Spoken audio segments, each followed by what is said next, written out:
Can't believe that this is December. This is just like an unheard of day. Can you see the little chickens in there? Coming up. Aww. Makes the excitement of spring so much closer, but I know we're gonna go through something crazy first with winter before. I'm not getting too excited, but I'm sure enjoying it. And so are those guys out there.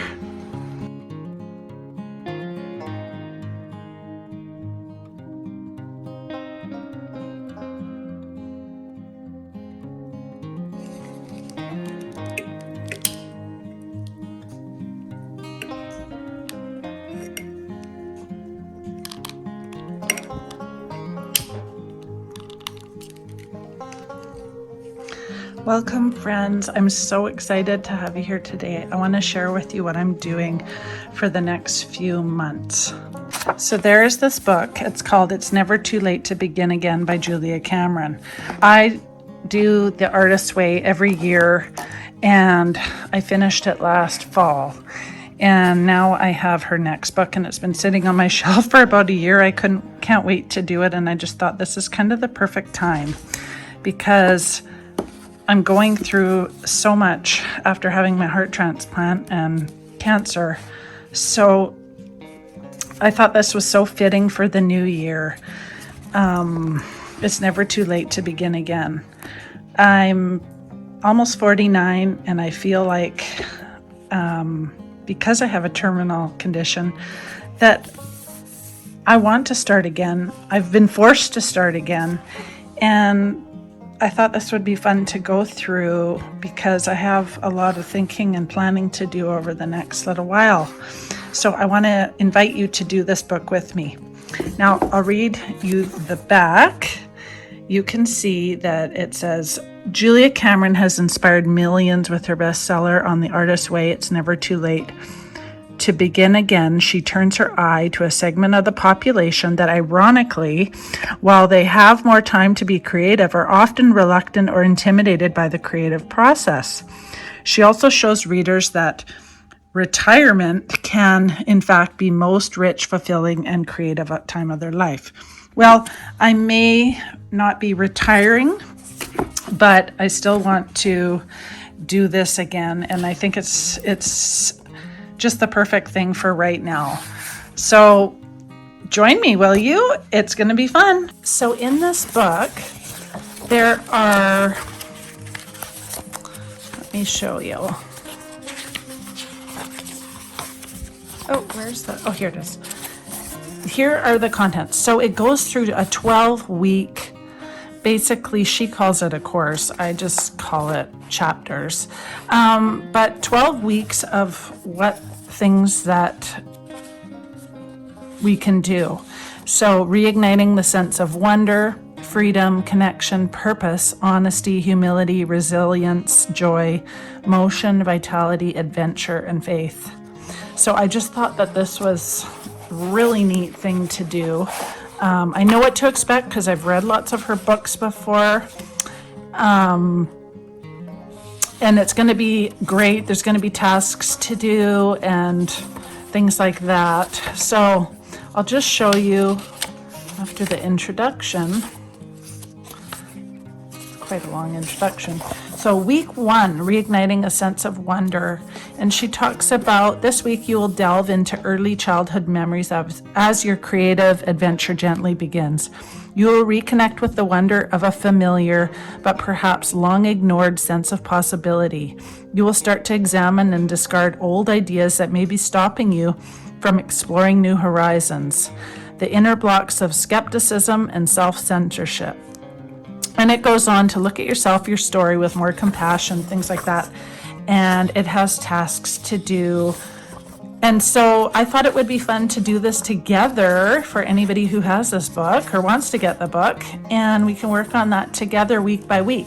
Now, I might not do every single week in perfect week because I have a lot of appointments and things at the hospital and different things that are happening in the spring, but I'm going to do the videos week by week. Even if I have to skip a week and then continue on, which is totally okay. and part of understanding that everybody's life isn't perfect and in perfect order. If I want to do this 12 weeks, it doesn't have to be completely consecutive. So do it however you want. It's going to be great. We're going to start on week 1, and I'm starting this one right now, and I'm going to share with you how my week goes, and I'd love to hear back in the comments how your week goes and if you picked up the book. So the other thing is that I got myself a clean journal. This was a gift from my niece, so it's so exciting and special for Christmas. And I'm going to use the little journal that she bought me because she knows I love yellow.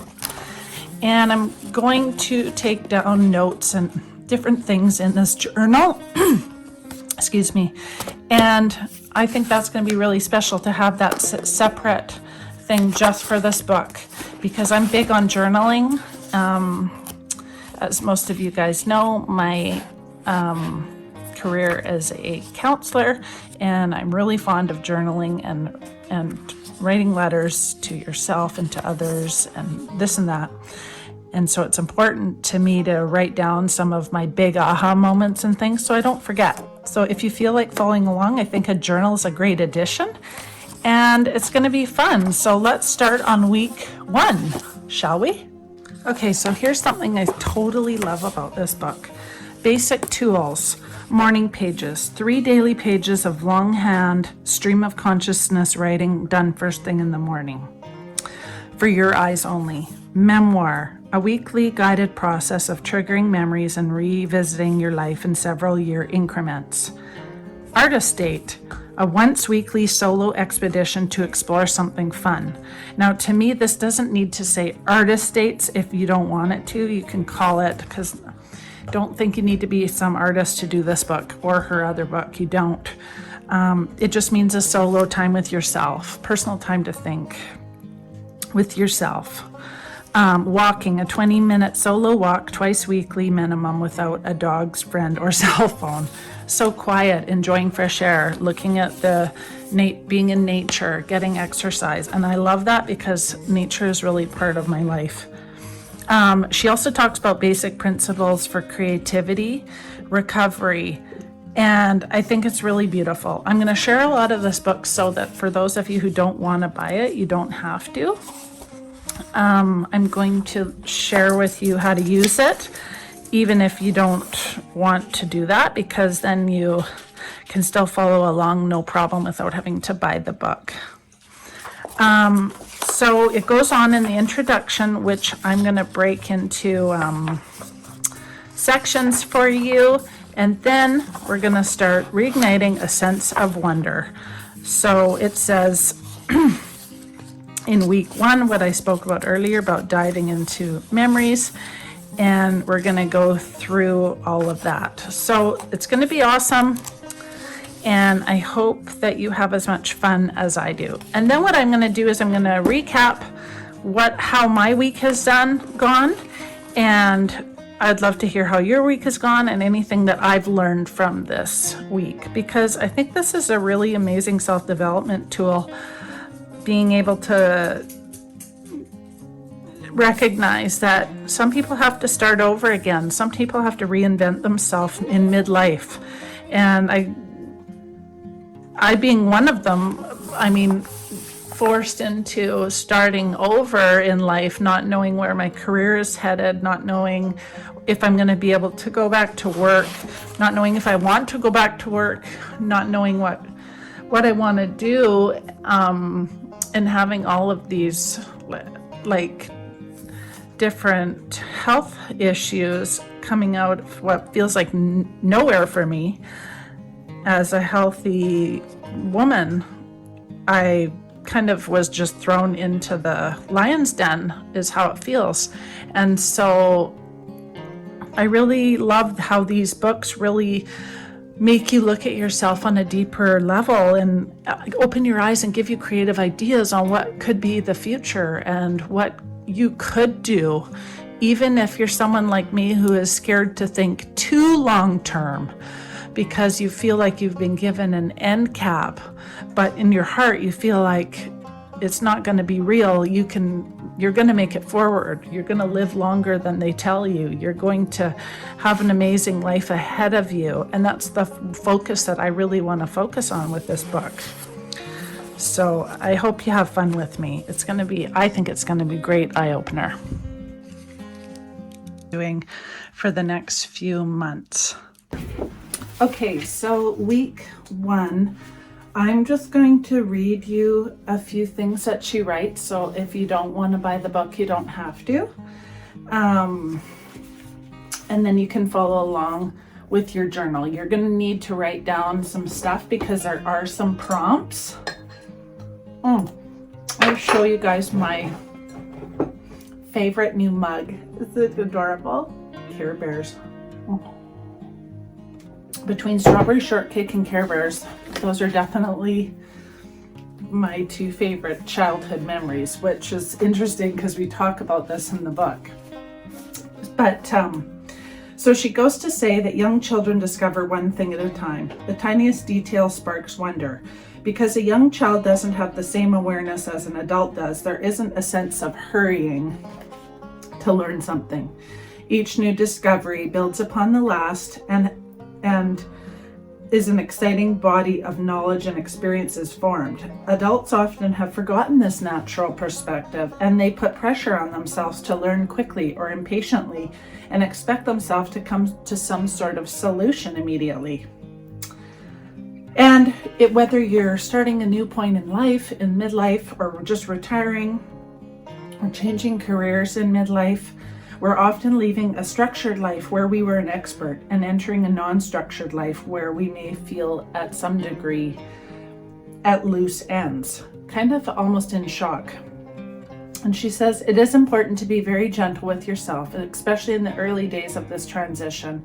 In fact, there's no such thing as being too gentle with yourself at this time. Many people haven't realistically anticipated the trauma that may be caused by excessive free time. Suddenly left to their own devices, they may find themselves moody and depressed, which leads them to judge themselves negatively. I should be doing more. I should be doing better. I should be at another place in my life by this time. All those thoughts. And it is human nature to crave a sense of purpose. And without one, it's natural that panic may set in as you begin to feel adrift. And this is where the morning pages, the artist's date, and walks become your lifeboat. These 3 basic tools create a structure for your day and for your week. Within this structure, new ideas and opportunities arise. And at the same time, we answer simple questions to build our memoir. So all of these questions and things that we're going to write down in our journal, they are going to slowly build what she calls our memoir. And as we answer these questions and jot down these notes, all of that stuff is going to all become one little log of our life. So it's all about the inner censor now. The one that says, you're too old to learn fashion design. But you say, I'd really love to design clothes. And that censor says, but you're not fashionable. And then you say, but I think I'd like to try. And the censor says, what a terrible waste of money. And you say, but I can afford it. And the censor says, you're really a fool. No one will want to read this. And you say, somebody will want to read this. And the censor says, but your life is dull. It's almost like making these videos. Sometimes I think nobody really cares and wants to listen to me, follow along with me, or do anything with me. And the other part of me says, but I want to anyway. But what if there's one person that this can benefit from? What if one person learns something that they didn't know before? And the censor says, yeah, but you just don't look good in your videos and you're never put together. And there's so many things that my censor says to me. And so I can really connect with this one. And so the task now is to shrink our censor. Take a few minutes and name and describe your censor. Is it male, female, neither? How old is it? What does it look like? How does it speak? What are some of its favorite disparaging remarks and insulting moves? Maybe you want to sketch or paint your censor. Allow your censor to take whatever form emerges. Humor is welcome here. Drawing and naming, describing this nasty creature will automatically minimize its power in your life. I thought that one was really powerful. And so I just wrote down different ways that my sensor kind of attacks me, and that would be making these videos, going live, being seen on camera with or without makeup on, looking messy, having my house messy, having things like just perfect and doing things just perfect. Like, so I see so many other things than videos, not editing the crap out of something to make it just right. Even if I tried to do that, it wouldn't be good enough. Things like that. So this whole thing is leading to battling your skepticism, which is really interesting, because that's our next task. And she goes to say, Harry began to explore his new life with morning pages. She uses lots of examples of people and their issues and different things in their life which would benefit from having the book, because I'm just kind of glossing over and giving you most of the journal prompts, giving you little ways to work from this. But there's some neat stories and personal stories about things. And she says, Harry began to explore his new life with morning pages. Any day he accomplished them, he felt a sense of productivity. He slowly found that the pages were an excellent tool for processing the shock of retirement and for dreaming of the possibilities ahead. The pages gave me a sense of hope, Harry admitted.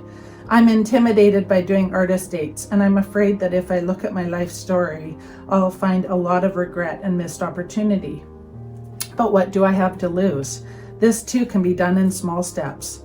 A day at a time, he began to build the foundations of his future, eventually adding artist dates, walks, and a memoir to his agenda, and he was rewarded with a sneaky sense of growing optimism. When he did reconnect with his friends, he knew they would sense a shift in him. I may wait though, he confessed. I think I'll keep this to myself for a while.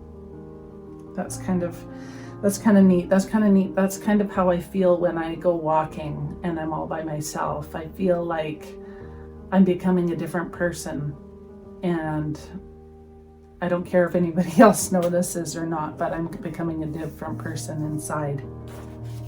So the task is called Act of Kindness.